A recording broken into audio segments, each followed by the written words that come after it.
Selamat datang di channel Mad Monkey, kembali lagi bersama saya Demi. Kali ini seperti biasa saya akan merangkum sebuah film yang tentunya adalah film baku hantam lagi pak. Nah, dan film yang saling menempeleng lagi ya, seperti biasa aja nih, yang berjudul Startup, yang rilis pada tahun 2019. Dimana tanpa perlu terlalu banyak beradu mulut di awal, maka dari itu siapkan nyali dan senjata kalian semua. Mari langsung kita serang saja dengan kekuatan penuh dan secara serentak katakan passwordnya bersama-sama. 1, 2, 3. Apa passwordnya? Hantam Bang Editor. Tor.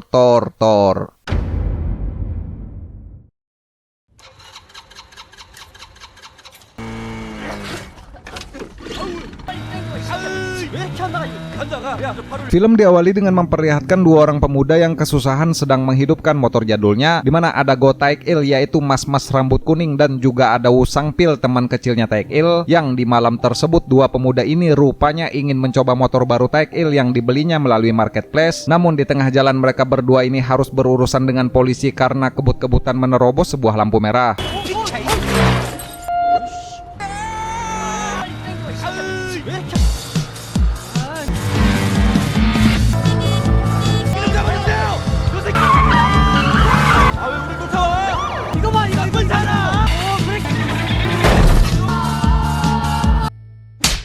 Akibat ulahnya tersebut, ibunya Taek-il bernama Yoo Jung-hye yaitu seorang mantan atlet poli pun terpaksa harus datang ke kantor untuk menjemput si anak yang rupanya Taek-il ini memang bebal dikasih tahu dan suka melawan. Sehingga ketika tahu jika Taek-il ini membeli motor barusan pakai uang SPP dan juga sudah berhenti dari sekolah, sang ibu pun dibuat marah yang langsung menempeleng Taek-il memakai gaya poli.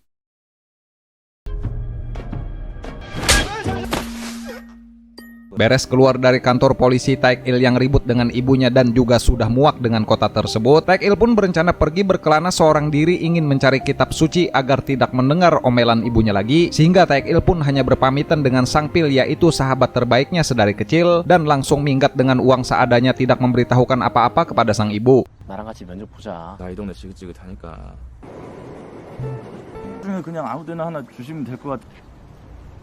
Di dalam perjalanan mencari jati dirinya, Taek-il pun tidak sengaja bertemu dengan seorang wanita yang rambutnya merah, punya penampilan ugal-ugalan seperti dirinya. Sehingga karena Taek-il ini heran dan terus memandangi penampilan si gadis yang bernama So Kyung-jo tersebut, Kyung-jo pun kesal dan langsung membogem Taek-il hingga terkapar.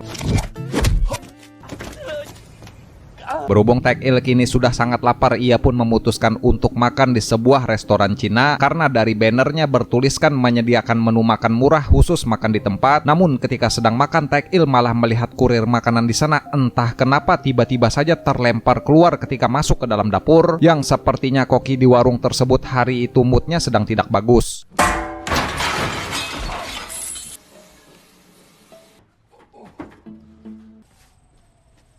Berbeda dengan sifat Taek-il yang suka melawan dan membantah perkataan ibunya, Sang-pil pun diceritakan adalah anak yang penurut, punya sifat baik yang selalu merawat neneknya. Meskipun si nenek ini terkadang juga bikin kesal karena lupa ingatan, tidak tahu jika ia mempunyai cucu, yang ketika Sang-pil bertanya siapakah dia, nenek pun menjawab jika Sang-pil ini adalah harimau.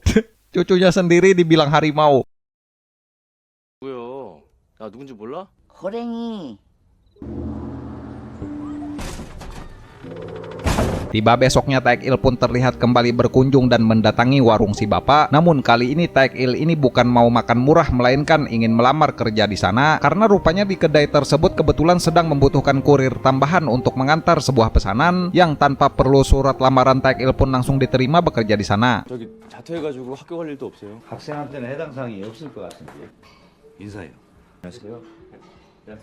오늘부터 새로 일하게 된. 할 수 있겠어요? Berhubung dari kemarin sudah penasaran siapa yang bekerja di dapur sehingga kurir sana pun jadi terlempar, Taek-il pun lantas mencoba melihat seperti apa sebenarnya koki di warung itu yang sepertinya terlihat sangat brutal dan sangar sekali. Namun begitu dicek, ternyata orang itu rupanya tidak sesangar seperti yang Taek-il bayangkan. Yang koki berbadan gempal ini diceritakan bernama Lee Gyo-suk.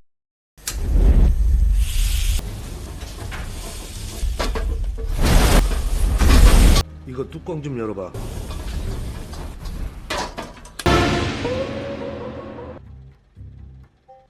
고삐리.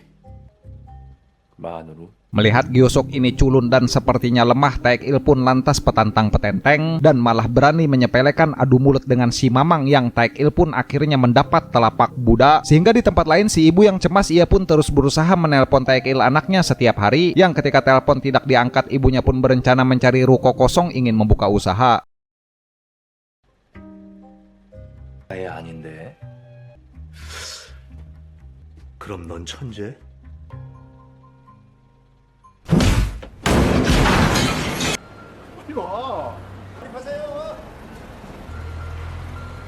Kembali ke sang Pil yang baru saja diterima bekerja di sebuah perusahaan finansial, namun pekerjaan tersebut rupanya adalah penagih hutang di bawah kaki tangan seorang rentenir, dimana meskipun pekerjaan ini sebenarnya bukanlah kemauannya sang Pil, ia pun terpaksa melakukannya karena sang Pil ini harus menghidupi sang nenek dan tidak tahu lagi harus berbuat apa. 아, 또 뭐 이렇게 많이 갖고 와?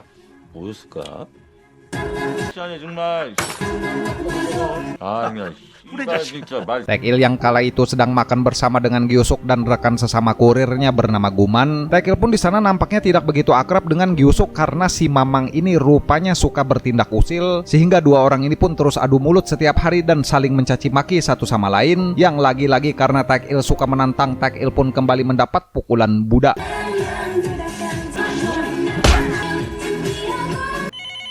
예, 장풍만 점입니다.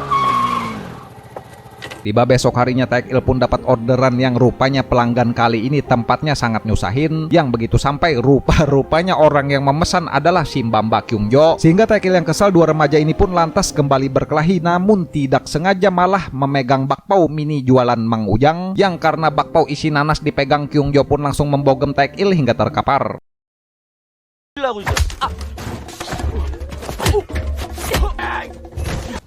아니야. 옷을 왜 벗지? 괜찮아요. 1,000원 더 빼주세요 월급에서. 아, 왜 이렇게 처맞고 다녀?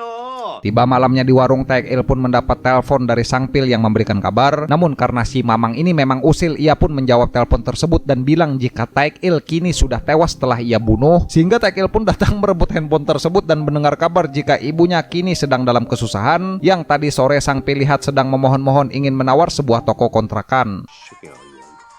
글쎄 잘 모르겠네, 병신아. 심각한 표정으로 얘기하던데 대길이 죽었다. 뭐야 씨. 생을 마감하고 말았지. 오늘 니네만 왔다고. 아 몰라. 족같이 생겼지. Kyungjo yang baru saja tiba di kos, ia pun melihat teman-teman sekamarnya membawa masuk dua orang pria, yang kemudian Kyungjo ini pun kesal dan lantas mengusir mereka. Dimana ketika dua pria tersebut tidak terima telah diusir, mereka pun lantas memukuli Kyungjo, yang Kyungjo pun tidak terima dan terjadilah sebuah aksi baku hantam.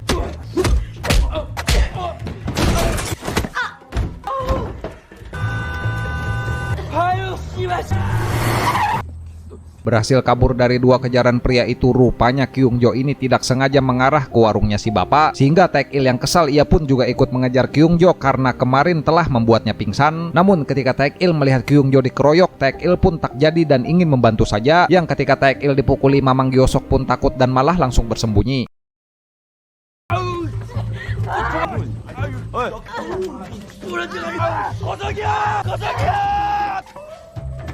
Setelah mengeluh pada besok paginya dan mencemooh, tubuh si Mamang gempal yang besar namun tidak sesuai dengan nyalinya, Taekil pun melanjutkan pekerjaannya sebagai kurir di warungnya si bapak dengan semangat. Sementara di tempat lain, rupanya ibunya Taekil ini juga tidak kalah semangat karena hari itu ia akhirnya bisa membuka usaha kecil-kecilan sesuai harapannya.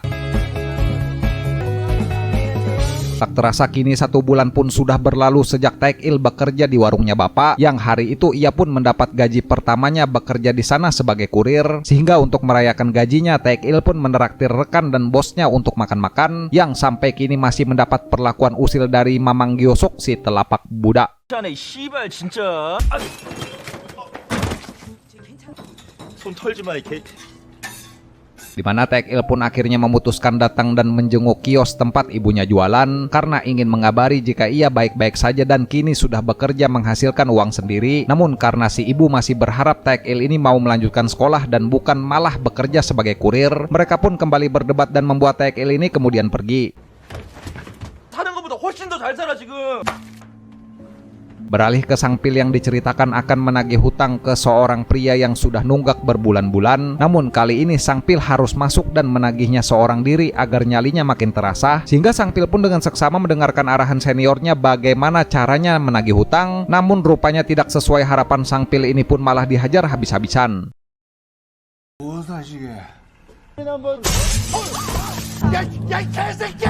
상태를 보자고 하더라고. Keluar dari rumah sakit, sang Pil pun tidak terima dengan perlakuan nasabah yang telah memukulinya, sehingga ia pun nekat membalas dendam dengan berniat ingin membunuh pria tersebut. Namun meskipun sifatnya baik, jika menyangkut harga diri, sang Pil ini pun diceritakan berniat nekat akan melakukannya, yang walaupun sang Pil sendiri juga tahu mungkin ia tidak akan sanggup membunuh seseorang. Bapak yang melihat Kyungjo luntang-lantung sendirian tak punya tujuan hidup dan tak tentu arah, beliau pun memberikan pekerjaan kepada Kyungjo untuk menjadi seorang pramusaji di warung tersebut. Sehingga karena Kyungjo ini seorang wanita, ia pun diberikan kamar khusus agar tidak tidur dengan karyawan yang lain, yang kamar tersebut rupanya adalah kamar bekas milik putrinya si bapak.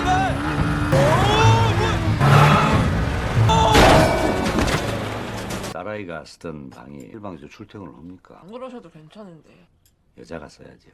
Berhubung selama ini putrinya bapak sama sekali tidak pernah terlihat, Taekil pun bertanya akan perihal itu, yang suasana pun tiba-tiba saja menjadi canggung, sehingga membuat si bapak pun langsung diam berhenti makan yang kemudian pergi. Bahkan Mamang Gyosok pun ikut mengalihkan pembicaraan agar mereka ini tidak membahas putrinya beliau lagi. 일어나 볼게요. Tiba malamnya, Mamang dan staf yang lain pun memutuskan pergi jalan-jalan ke tempat karaoke, yang ketika selesai dua pria yang mengejar Kyungjo di tempo hari malah terlihat berada di sana. Sehingga hal itu pun lantas membuat Taekil marah dan langsung menantang pria tersebut untuk berkelahi. Namun ketika Taekil dipukuli, si Mamang Gempal pun lagi-lagi kabur melarikan diri. 뭐라 그랬냐고. Ketika beberapa hari kemudian, dua berandalan ini pun akhirnya berhasil menemukan tempat di mana Taekil bekerja, sehingga mereka pun lantas membuat onar di sana dan memporak-porandakan warung tersebut, yang merusak semua properti, bahkan termasuk abu dari putrinya si bapak, yang rupanya alasan putri beliau ini tak pernah terlihat karena sudah wafat beberapa tahun yang lalu.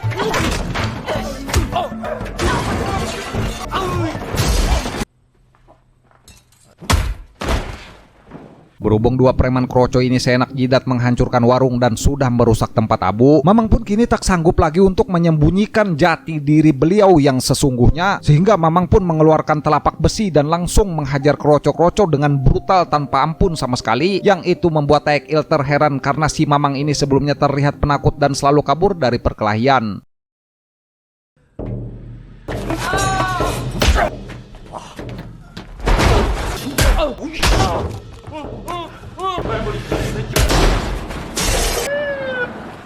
Beres mengamankan dua kroco tersebut, para polisi pun juga dibuat sangat terkejut, yang menanyakan apakah benar bahwa orang yang di hadapannya mereka ini adalah Lee Gyosok yang sudah melegenda. Sehingga hal itu pun mengartikan jika Mamang ini rupanya adalah seseorang yang sudah sangat dikenal di kalangan polisi, yang flashback pun kembali ke beberapa tahun yang lalu ketika Mamang pertama kali datang ke warung. Di mana Mamang Koki Gempal Culun ini pun rupanya dulunya adalah seorang bos gangster yang paling sangat ditakuti, yang saat itu baru saja selesai dengan beringas menghabisi satu klan kelompok gangster musuhnya seorang diri. Sehingga Mamang yang baru saja tiba di warung, beliau pun tidak sengaja mendapati si bapak yang saat itu ingin mengakhiri hidupnya karena sudah frustasi akan kematian putri kesayangannya, yang aksi itu pun digagalkan oleh si Mamang. Yang mana sejak hari itulah Mamang Gyosok pun memutuskan untuk tinggal di warung dan membuang kehidupan lamanya guna menjadi koki di sana agar Mamang ini bisa menjaga hidupnya si bapak pemilik warung. Sehingga ketika identitasnya yang kini sudah terbongkar, anggota gengnya pun lantas datang menemui Mamang untuk meminta bosnya mereka itu kembali ke kehidupan dulu, yaitu sebagai gangster yang paling ditakuti. 일 터지기 전에 형님 좀 놔줘주세요. Yang mana hal seperti ini lantas membuat si Mamang pun tidak bisa berkutik dan menghindar lagi, karena apabila ia tetap tinggal dan musuh mereka tahu, maka warung itu tentu saja akan hancur lebur akibat diserang oleh gangster musuh, dan bisa saja orang-orang di sana juga dibuat celaka, yang Mamang pun terpaksa kembali jadi bos gangster karena tak ingin Taekil dan kawan-kawan menjadi korban.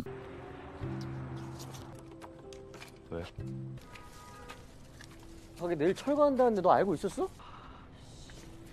Mendapat kabar buruk jika kios ibunya akan dibongkar paksa karena rupanya memakai lahan ilegal, Taek-il pun minta tolong kepada Gyo-suk untuk membantunya mempertahankan toko ibunya tersebut. Namun karena si Mamang kini sudah kembali jadi bos gangster, beliau pun tidak bisa dengan mudah membantu Taek-il karena saat itu sedang sibuk ada hal yang harus beliau urus dulu untuk kepentingan kelompok gangsternya. 소중한 건 네가 지켜 이 새끼야. 최대한 빨리 와주면 좋을 것 같은데. 나 Yang mana hal tersebut rupanya adalah bernegosiasi dengan klan musuh untuk menghormati batas wilayah masing-masing. Namun karena peringatan tersebut tidak digubris oleh berandal yang menganggap si Mamang ini sudah tua dan juga lemah, sehingga jangan salahkan Udin Kompes jika Mamang sudah datang baik-baik bernegosiasi namun malah dianggap remeh. Yang telapak Buddha pun kembali digunakan untuk membantai puluhan anggota gangster di sana seorang diri.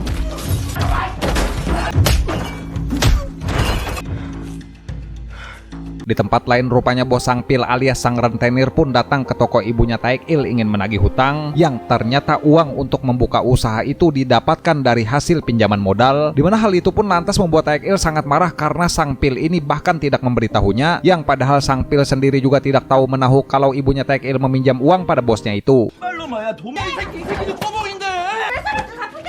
Dibuat semakin marah ketika rentenir tersebut berhasil menemukan uang yang disimpan ibunya, yang uang tersebut merupakan adalah gaji pertama Taek-il yang diberikannya kepada sang ibu di tempo hari, sehingga baku hantam perkelahian memperebutkan uang dan memporak-porandakan toko pun akhirnya terjadi, yang karena rentenir itu sudah keterlaluan, ibunya Taek-il pun terpaksa mengeluarkan jurus mes poli. 저기 뭐냐 은행에다가 저기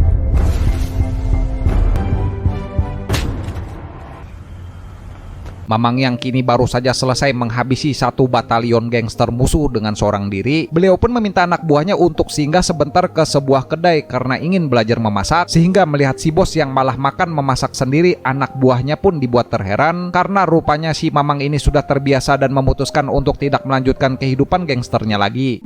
형이 뭐 하는 겁니까 지금? 이거 형이 만든 거야. Dimana ketika toko roti panggang usaha milik ibunya Taek-il pun kini sudah resmi dibongkar, sang ibu pun memutuskan untuk tinggal bersama dengan Sang Pil merawat si nenek dan membuka sebuah lembaran baru, yang Kyung-jo pun kini juga sudah diangkat jadi putrinya bapak dan kembali melanjutkan sekolahnya, dan si Mamang Buddha yang pensiun benar-benar berhenti jadi bos gangster dan menjadi kepala koki handal di warungnya bapak. 글쎄.